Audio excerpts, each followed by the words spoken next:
उठाने के लिए जो मैंने काम किए थे वो भी आपको याद होंगे।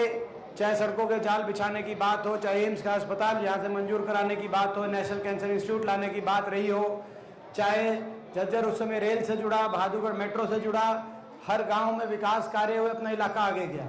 वो समय वो सारा काम भी आपको याद होंगे। और बचपन से लेकर आज तक मेरा व्यवहार और मेरा आचरण भी आपके आगे है।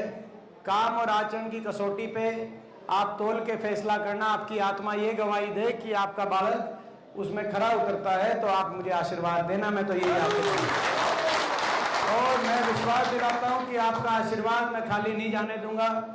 दिल्ली पहुंचकर देश में आपका खोया हुआ मान सम्मान उसको मैं ऊपर लेके जाने का काम करूंगा।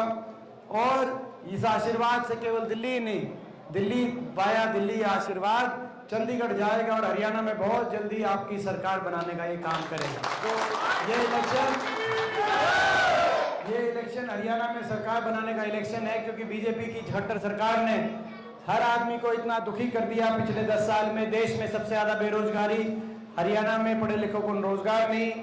आज महंगाई की मार हर गरीब आदमी पर, गरीब आदमी की सारी स्कीम्स बंद कर हो गई, चाहे मकान की थी, वजीफे की थी, 100 फ्लोर की स्कीम थी, किसानों की 750 किसानों की जान लेने वाली हत्यारी सरकार ये साबित हुई। हमारी बेटियों को, खिलाड़ी बेटियों को दिल्ली की सड़कों पे घसीटवाने वाली ये सरकार साबित हुई। आज ये सरकार पूरे प्रदेश में इतनी नाराजगी हो गई इस सरकार से कि आज बीजेपी को इलेक्शन के बीच में अपना मुख्यमंत्री बदलना पड़ा। लेकिन पूरे प्रदेश के कोने कोने से एक ही आवाज आ रही है, बीजेपी की सरकार जारी है और हुड्डा साहब के नेतृत्व में कांग्रेस पार्टी की सरकार आ रही है। ये लड़ाई हरियाणा में राज बनाने की लड़ाई है, ये सत्य और न्याय की लड़ाई है। आपको पता है कि जो आप देखते हैं आज इनके निशाने पे ये सीट को लेते हैं, पूरी बीजेपी जोर लगाती है।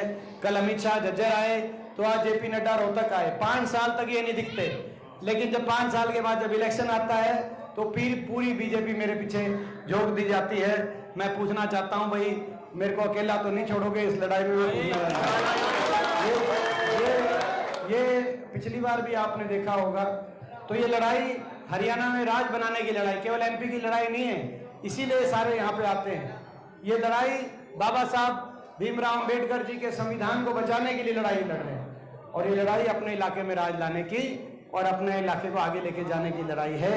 इसमें आज अपने गांव ने इतना मान सम्मान स्वागत किया, मैं धन्यवाद करता हूं।